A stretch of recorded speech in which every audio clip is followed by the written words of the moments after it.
Saya ingin tanya sama orang yang ngamuk-ngamuk kalau orang pengen mendirikan rumah ibadah itu. Dari mana dia dapat dalilnya, Pak? Ada nggak di Quran? Kalau ada gereja hancurin, ada nggak? Kalau ada orang mendirikan rumah ibadah nggak usah diizinkan, ada nggak? Nggak ada kan?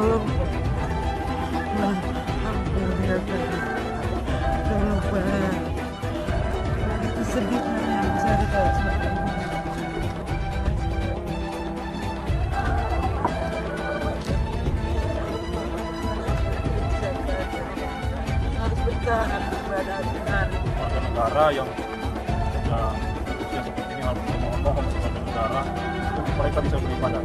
Pemerintah pusat harus lihat ini. Kenapa hati kita tidak terketuk ketika melihat situasi seperti ini terjadi?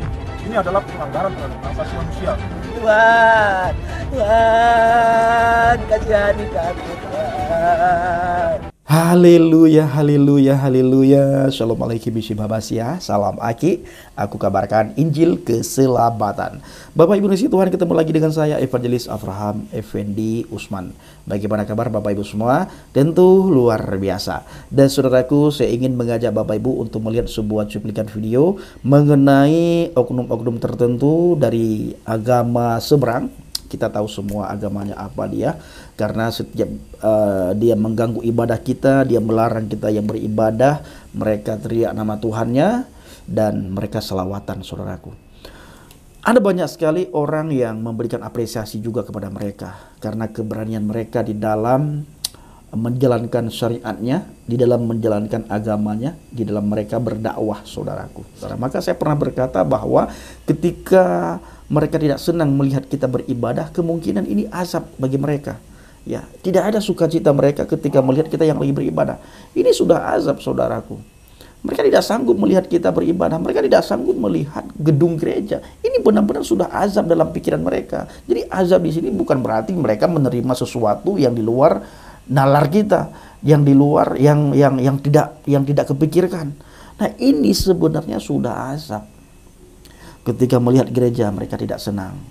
Melihat orang yang beribadah di rumah padahal orang itu beribadah, tidak pakai toa, tidak pakai pengeras suara, tidak mengganggu tetangga depan, kiri, kanan, belakang.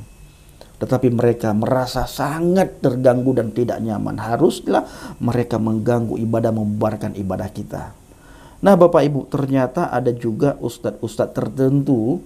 Di antara 1000 ustadz mungkin ada 1-2 ustadz yang berani bersuara, yang berani menyoroti, bahkan berani menyalahkan apa yang orang-orang tertentu lakukan terhadap kita orang Kristen, khususnya dalam hal mengganggu ibadah kita, melarang kita beribadah, dan menghambat gereja, saudaraku. Ya, dalam hal ini adalah mereka tidak mengeluarkan izin gereja.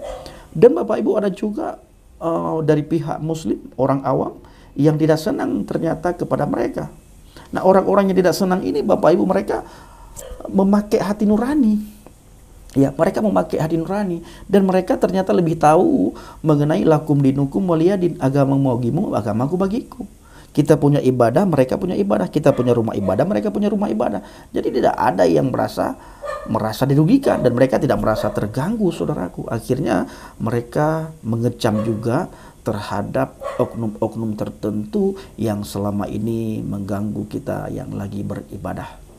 Nah baik saudaraku, bagaimana cuplikan videonya? Mari kita lihat sama-sama dan nantinya kita pergunakan komentar kita dengan bijak, saudaraku. Konfirmasi dulu, nah kami mau mengadakan ini.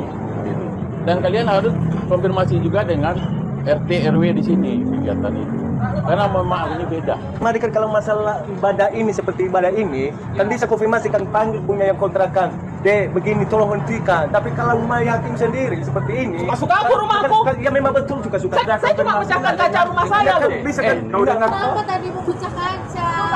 Jangan diborok nanti. Borok nanti banyak.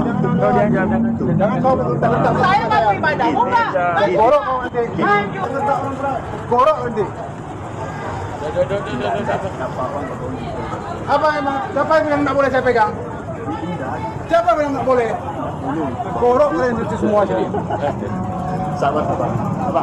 Gini. Kita kerahkan masa nanti semua panuran ini tahu. Panggil masa panuran ini mampus kalian semua. Tahu?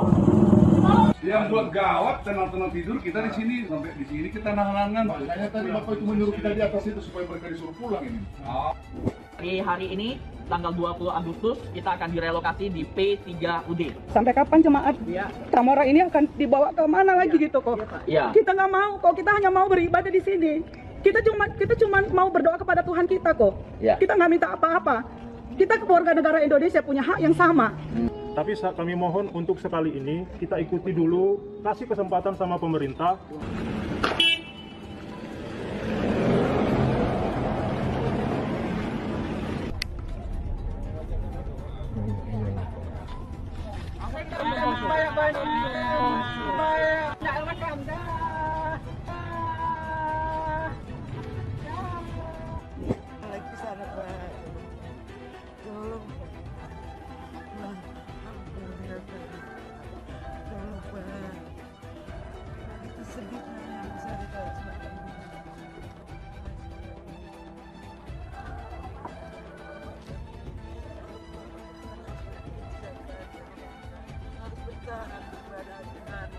Negara yang seperti ini harus memohon kepada negara untuk mereka bisa beribadah.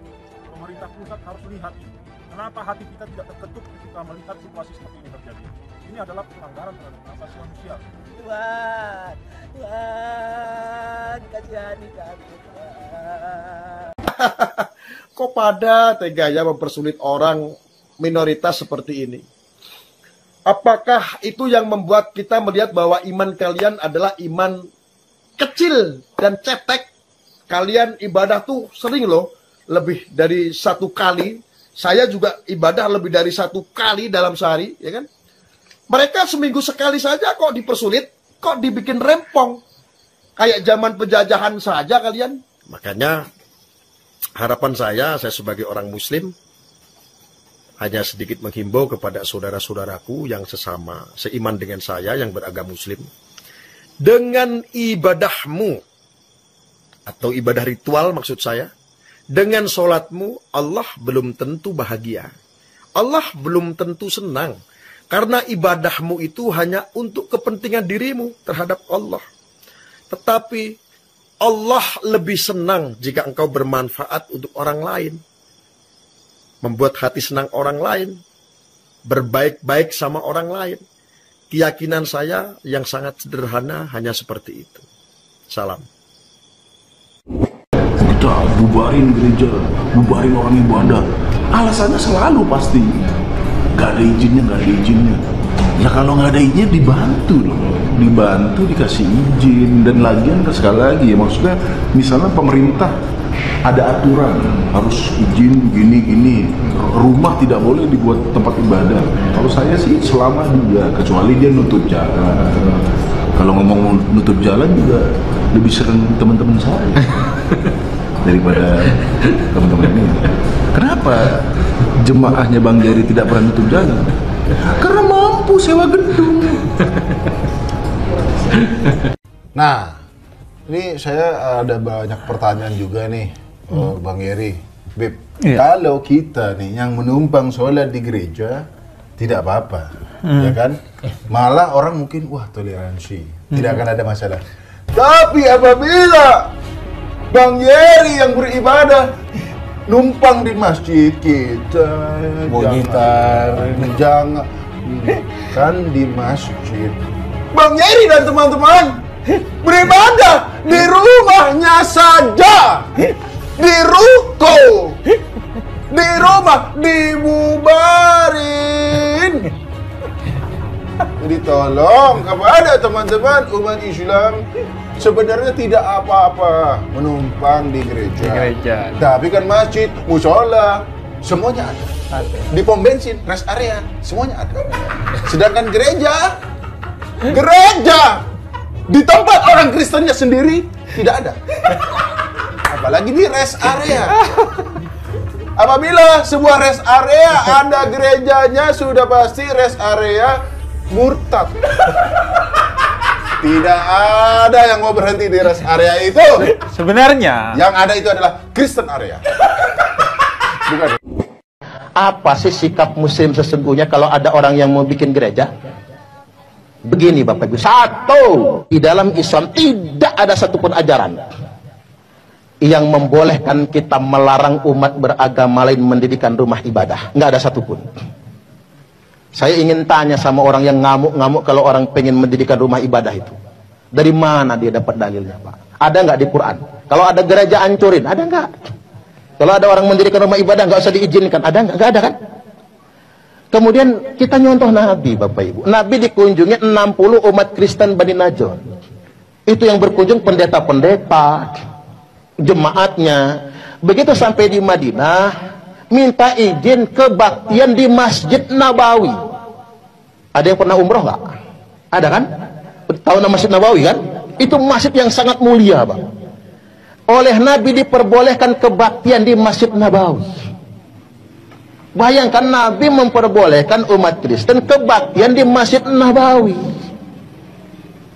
Coba Bapak Ibu, tempat yang sangat mulia. Nabi nggak melarang, sahabat yang lain pengen melarang. Da'uhum, kata Nabi. Jangan larang, mereka biarkan saja. Mereka sedang beribadah. Nah sekarang mereka ingin beribadah di rumah ibadah mereka sendiri.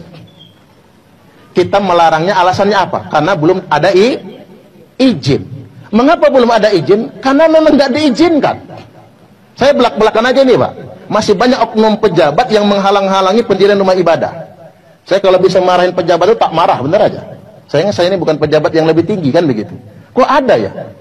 Dan saya menyayangkan Bapak Ibu ketika mohon maaf ini pemerintah daerah tidak bisa menyelesaikan masalah.